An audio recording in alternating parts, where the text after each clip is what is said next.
Focus news 24/7 खबर एक नज़र। भीमसेन महाराज मंदिर मैनपुरी में चल रहा है संत सम्मेलन व प्रवचन। श्री महाशिवरात्रि के पावन पर्व पर संत सम्मेलन व प्रवचन 4 मार्च से 8 मार्च तक दोपहर 2 बजे से 5 बजे तक भीमसेन महाराज मंदिर मैनपुरी में चल रहा है। मानस सम्मेलन में महामंडलेश्वर 108 श्री स्वामी हरिहरानंद सरस्वती संपद मंडल मैनपुरी, श्री 108 श्री स्वामी विवेकानंद सरस्वती आश्रम फिरोजाबाद, डॉक्टर राम बाबू पाठक मानस व्याख्याता फरुखाबाद, आचार्य तिलकेंद्र शेखर त्रिपाठी श्री एक रस्ता संस्कृत विद्यालय, पंकज मिश्रा मयंक हरदोई वाले मंच संचालक, श्री कविता कांत वाजपेयी मानस व भगवत ज्ञाता स्वामी श्री प्रेमदास भदौरिया इटावा मानस कोकिला मिथिलेश्वरी दीक्षित चित्रकूट धाम श्रवण कर रहे थे। जीवन में पूजा पद्धति कैसी हो, जीवन जीने की कला हमारी कैसी हो, ये बृहद रूप में आपने प्रकाश डाला। और आज इस आध्यात्मिक सत्र का इस सम्मेलन का के रूप में जो हमारे प्रधान पुरोधा के रूप में आदरणीय डॉक्टर श्री राम बाबू पाठक जी, उनसे अब निवेदन करूंगा कि वो आशीर्वचन अपना प्रदान करें। डॉक्टर श्री पाठक जी। बोलिए श्यावर रामचंद्र की, पवन सुत हनुमान की जय। भगवान नाम संकीर्तन करें, उसके बाद कुछ बात कहें। श्री राम जय जय राम, श्री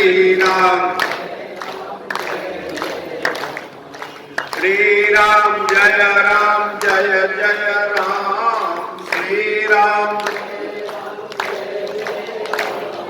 कौशल्या के प्यारे राम, कौशल्या दशरथ राज दुलारे राम, दशरथ राज दुलारे राम, श्री राम जय जय राम, श्री राम। बोलिए श्यावर रामचंद्र की, पवन सुत हनुमान की।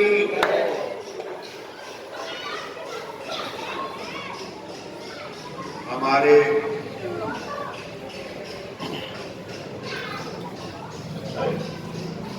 समीपस्थ दो विद्वान रायबरेली से आए हुए हमारे वाजपेयी जी और संस्कृत पाठशाला के जो प्राचार्य रहे एकरसानंद महाविद्यालय में, परम भागवत मतलब भागवत शब्द भक्त के लिए आता नहीं है, परम भागवत भक्ताचार्य है। इनके आचरण से भी अपने वैसे ही है जैसा इन्हें होना चाहिए। मंच संचालक हमारे प्रिय डॉक्टर पंकज मिश्र, और अभी जिनकी वाणी से आप मधुर मधुर कथा सुन रहे थे ऐसी मिथिलेश्वरी दीक्षित, इससे पहले बोल गए स्वामी प्रेमदास जी, से पहले बोली अंजलि मिश्रा रायबरेली से ही आई। कल मैंने रायबरेली की याद की थी और याद मुस्लिम कवि से की, मलिक मोहम्मद जायसी से की। वहां जायस स्थान है, जायस नगर है, उसको धार्मिक स्थान कहा जाता है। वही मलिक मोहम्मद जायसी ने कथा लिखी है और पूरे भारतीय संस्कृति के, योग के, ज्ञान के, प्रेम के कोई तत्व नहीं उस व्यक्ति ने छोड़े हुए लिखे थे। आप कल्पना कीजिए कि वो वेद व्यास के नाम से शुरू कर सकता है तो क्या नहीं हो सकता। तो ऐसा है, ज्ञान की कोई सीमा नहीं होती। आपने कहा ज्ञान की सीमा नहीं, लेकिन भाभी में की सके त्रिपुरारी आपकी बात में हम कब से यही सोच रहे हैं कि एक देवता मेरे पास है जो भाभी को भेज सकता है, उसी के पास क्यों नहीं होता? क्योंकि भाभी से हम आप बच नहीं सकते। अच्छे से अच्छा कर्म आप कर लें, लेकिन अगर भाभी आ गई तो कर्म चलेगा नहीं। विद्या ज्ञान बहुत कह रही थी ज्ञान चलेगा नहीं, कर्म नहीं चलेगा, ज्ञान नहीं चलेगा, कुछ नहीं चलेगा, बुद्धि नहीं चलेगी अगर भाभी आ गई। और श्री रामचरितमानस में भाभी की कथाएं हैं, और स्वयं भगवान शिव ये कहते हैं कि अगर भाभी आ गई है तो हमारी भी नहीं चलेगी। तो नहीं है तो ये सत्संग आपका कोई फल देने वाला नहीं है, पूजा कोई फल देने वाली नहीं, ये शिव पुराण कहती है। और कौन चीजें बताई थी हमने? चंदन नहीं, चोटी नहीं, जनेऊ नहीं, अरे वो सब छोड़ दो, अनौछा भी नहीं, केवल भदौरिया साहब और सरकार की राखी है।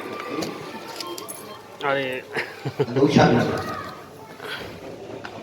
सर्वम निष्फलम यान्ति, सभी भजन पूजन जितना है सब निष्फल हो जाता है जब इन चार चीजों के बगैर कथा सुनी जाए या सत्संग किया जाए।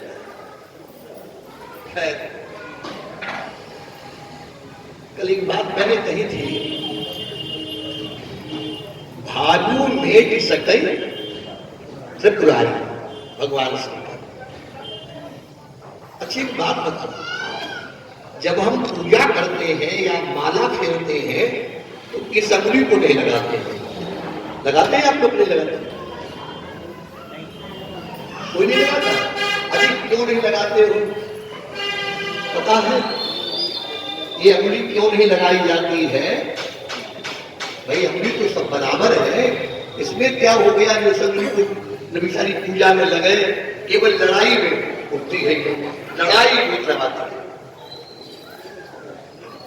आइए एक छोटी सी कथा आप लोग सुनाने के बाद, दो बातें करने के बाद तो कथा पक्षी बोले गरुड़ हो सकता है या मैनाक पर्वत हो सकता है, लेकिन दोनों हमारे बल को जानते हैं। जब घूम करके पक्षी घूम के नीचे आया, बोले जाना जरठ जटायु बोले तो बुड्ढा जटायु, ये क्या करेगा? चलो कोई बात नहीं, हमारे मारने से कम तीर्थ को प्राप्त होगा। उस जटायु ने चोचन मारी पिदार सिद्धि और दंड एक भय मूर्छा दे। एक दंड तक मूर्छित रावण रहा है जटायु की चोटों के प्रहार से। एक दंड होता है 24 मिनट का, हल्का पूरा नहीं है मूर्छा। दंड धरी नाम है, दंड का पर्यायवाची नाम धरी भी है। दो दंड में हुआ, दो घड़ी में हुआ, तो समझ लेना दो घड़ी की बात है तो 48 मिनट। एक दंड 24 मिनट, रावण 24 मिनट लगभग मूर्छित रहा है। किससे? बोले तो जटायु है, क्या करेगा, बुढ़ा हो गया।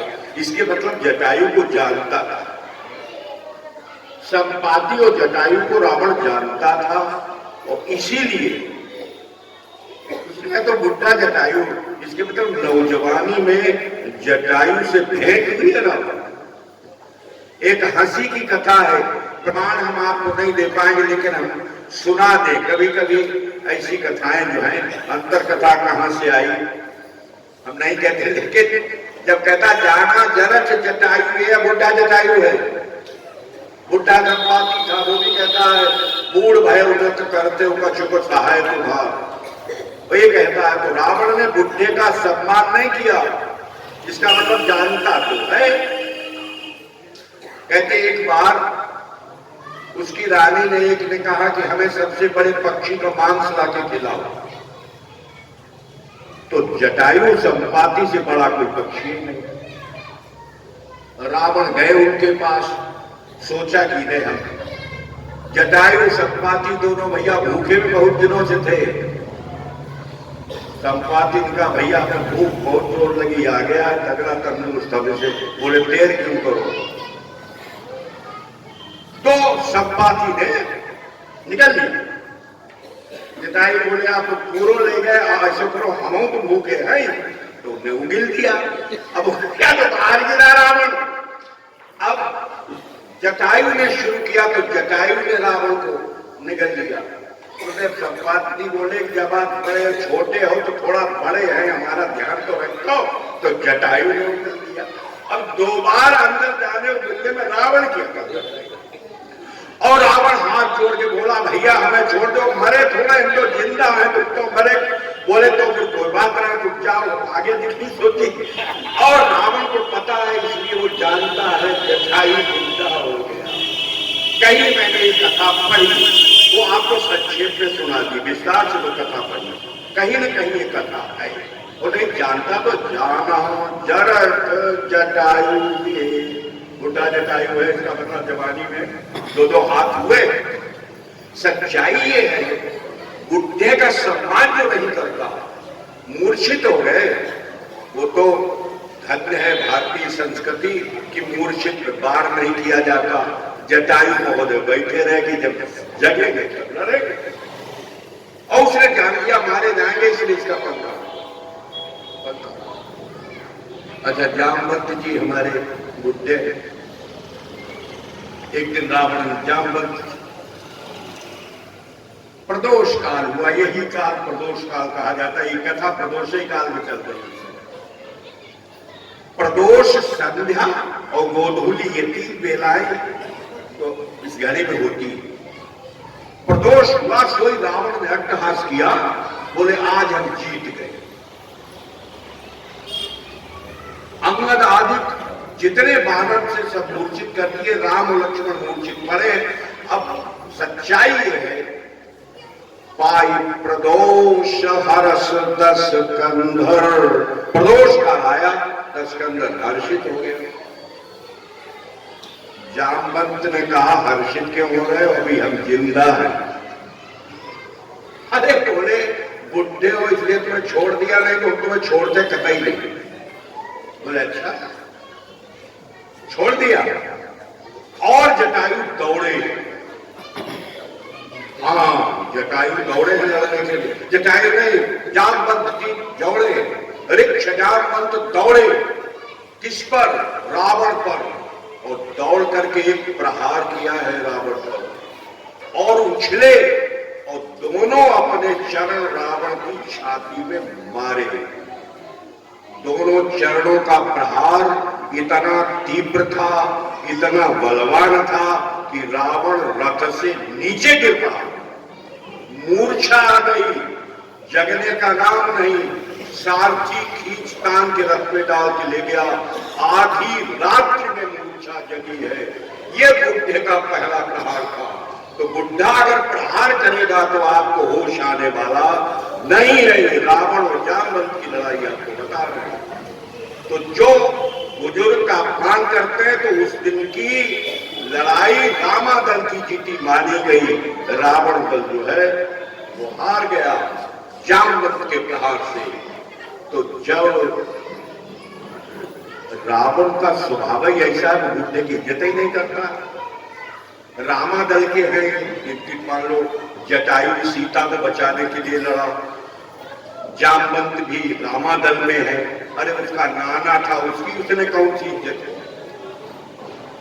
बोले तो बुढ़े हो गए, तुम्हारी अकल मारी थी। माल्यवंत अति जरठ निशाचर, रावण मातु पिता मंत्री वर। रावण की मां का पिता था। आप सोचने कितना बुढ़ा था। उस बुढ़े का कोई सम्मान नहीं था, सिर्फ भरी सभा से निकाल देता था रावण। तो बुढ़े का सम्मान नहीं किया तो रावण का क्या हुआ, रावण की क्या गति हुई। और हनुमान जी ने सम्मान किया। जामवंत के वचन सुहाए, सुनि हनुमंत हृदय अति भाए। जामवंत के वचन अच्छे लगे, अति भाए। अति भाए में क्या हुआ? जामवंत ने दो बातें बहुत महत्वपूर्ण कही। राम काज लगी तब अवतारा, एक बात। और दूसरी बोले इतना, इतना शब्द मैंने कल भी कहा, आज भी कह रहा हूं। जब कहा जाए इतना करना, इसका मतलब तुमने जो बहुत लंबा व्याख्या किया वो मत करना। इतना मतलब इतना, बोले इतना करहु तात तुम जाई और सीता देख कहाऊ सुध। अब आप कल्पना करो, हनुमान जी ने कहा मैं कहो तो समुद्र को लीला में नाग जाऊं, लीला ही नाग हूं, जलनिधि खारा। ये तो खारा है, इसे पीने की भी जरूरत नहीं, इसमें स्नान करने की जरूरत नहीं, इनको तो अभी नाग है। तो भाई इसीलिए तो सब चिंतित है, कौन पार जाएगा? तो हनुमान ने पहले कर दिया मैं पार चला जाऊंगा और फिर त्रकूट समेत रावण को मार करके आ जाऊंगा। जामवंत बोले इतने काम है। कितना काम? बोले इतना। इसने इतना शब्द को हनुमान जी ने अपने हृदय में रख लिया कि तुमको छोटे बन के जाना है, तुमको बहुत बड़ा बन के नहीं जाना है। बहुत कुछ इतने में छिपा है और राम काज के लिए जाना है। इसलिए दो शब्द जामवंत के हनुमान जी ने अपने हृदय में रख दिए। और हृदय में रख के कैसे चले? तावलग और जब तक लौटना है, कंदमूल फल खाते रहना और परखते रहना। जब तक सीता को देख के ना आ जाऊं, और सीता को तो देख इसलिए आऊंगा कि मुझे प्रसन्नता बहुत है जाते समय। प्रसन्नता जानते हो, जो व्यक्ति अपनी प्रशंसा को गलती मान ले कि मैंने अपने मुंह से अपनी प्रशंसा की और उस बुजुर्ग ने कहा इतना, अरे भाई जामवंत की कला तो देखो, ये नहीं कहा तुमने अनुचित कहा।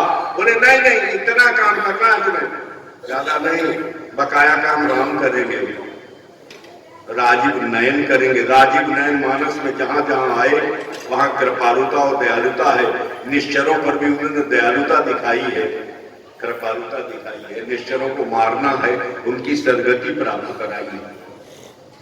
तब निज भुज बल राजीव नयना, कौतुक लाग संग कपि सेना।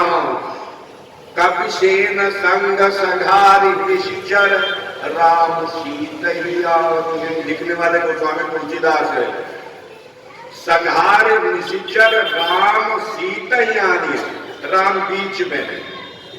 संघार निश्चर बोले राम, निश्चरों संघार राम करेंगे। सीतैयानी बोले राम सीता को लाएंगे। मतलब तुम्हें त्रकूट को तो पार करके नहीं आना है, यहाँ सीता को लेकर यहाँ जाओ ना। अब बोलने की कला तो देखिए, एक एक शब्द पे ध्यान दीजिए। और सेना के साथ चलेगी, लेकिन ये सेना लेके चल रहे, लेकिन काम राम को करना है। तुम्हारा काम है सीता को देखो। कल एक शब्द मैंने कहा था, देख शब्द अब शुरू होगा, अब शुद्ध शब्द पीछे जाएगा और देख शब्द आगे आएगा। सीता देख कहु सुधि आई। हनुमान जी क्या कहते हैं? तावलग तुम पर क्यों मोए भाई, सही दुख कंद मूल फल खाई। जब लग आवऊं सीतई देखी सुध नहीं का, हुई है काज मोई हर्ष विषेकी। मुझे बहुत प्रसन्नता है, काम निश्चित बनेगा।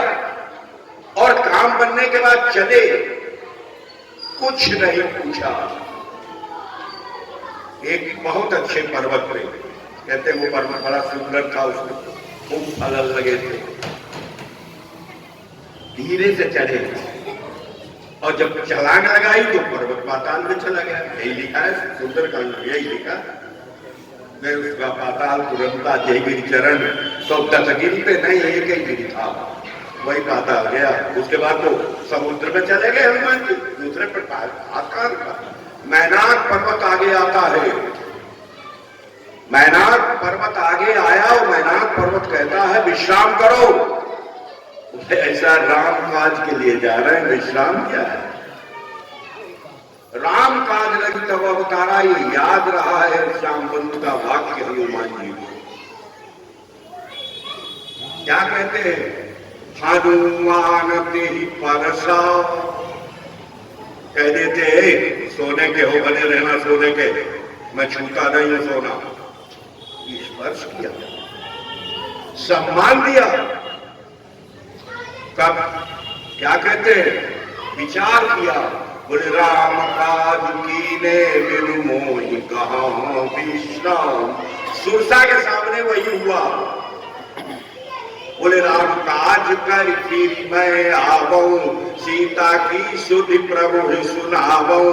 तब तब बदन पैठी हम आई, सत्य कहूं मैं जान दे। नहीं जाने दिया तो छोटे बन गए, कोई छोटे बने कोई कार्य हो गए। सुरसा ने आगे आशीर्वाद दिया कि तुम बुद्धि और बल दोनों के निधानों का पूरा होगा। सिंहिका को मार दिया। आप कल्पना कीजिए, हनुमान जी बहुत अच्छे राम कथा के वक्ता हैं, लेकिन श्रोता भी हो तो हनुमान जी जैसा हो। लंकिनी के मुक्का मार दिया और लंकिनी बोलने लगी, हनुमान जी सुनने लगे। आप सुंदर कांड में देखिए, निश्चरी राम कथा कह रही है और हनुमान जी जैसा भक्त राम कथा सुन रहा है। अब आशीर्वाद लेना। श्रोता बहुत अच्छे हनुमान जी, श्रोता भी हनुमान जी से बनना सीख लो। रावण सीता जी से उलझा हुआ है अशोक वृक्ष के नीचे, हनुमान जी ऊपर बैठे चुपचाप सुन रहे हैं, बोल नहीं रहे। तो राम काज करना, राम काज करने के लिए क्या क्या होना चाहिए? बोले बता दिया है जामवंत ने, उससे हिले डुलेंगे नहीं। बुजुर्ग की एक एक बात वो सब मैं बताऊंगा, लेकिन एक सेकंड आपसे कई बात कहता हूं कि लंकिनी कहती है कि मैं तपस्या कर रही थी कुंभकर्ण और रावण के साथ। रावण और कुंभकर्ण को तपस्या करने के बाद ब्रह्मा जी मेरे पास आए, बोले वरदान मांगो। तो उन्होंने कहा क्या मांगे? इनके राज्य में रहना है, मांगे क्या? बोले नहीं, ये मरेंगे। बड़ी दुखी थी निश्चरी। लंकिनी कहती बहुत दुखी थी। ब्रह्मा जी ने कहा एक बंदर आके तुम्हें मारे, तुम्हें प्राणों का संकट पड़े, समझ लेना है तब मारे। आज वही दृश्य है। हनुमान जी ने मुठिका मारी और लंकिनी ने उपदेश देना शुरू कर दिया। बोले जब रावण ही ब्रह्म पर दीना, चलत बिरंच मोहि कहाँ चीना। बिकल हो सितै कपि के मारे, तब जनिहौ निश्चर संहारे। तात मोर अति पुण्य बहुता, देखो नयना राम कर। अरे भैया, राम कथा जो कहे वो राम को, हनुमान को पहचान लेगा। राम कथा सुनने के बाद भी सीता जी फिर बैठी मन विस्मय भय। सीता जी ने पीठ दिखाई और लंकिनी सामना कर रही है। हनुमान जी हाथ जोड़े सुन रहे, बोले हकाओ क्या? तात मोर अति पुण्य बहुता, देखो। बोले अक्षय कुमार को मारने वाले हैं और रघुनंदन के दूत हैं। बोले रघुनंदन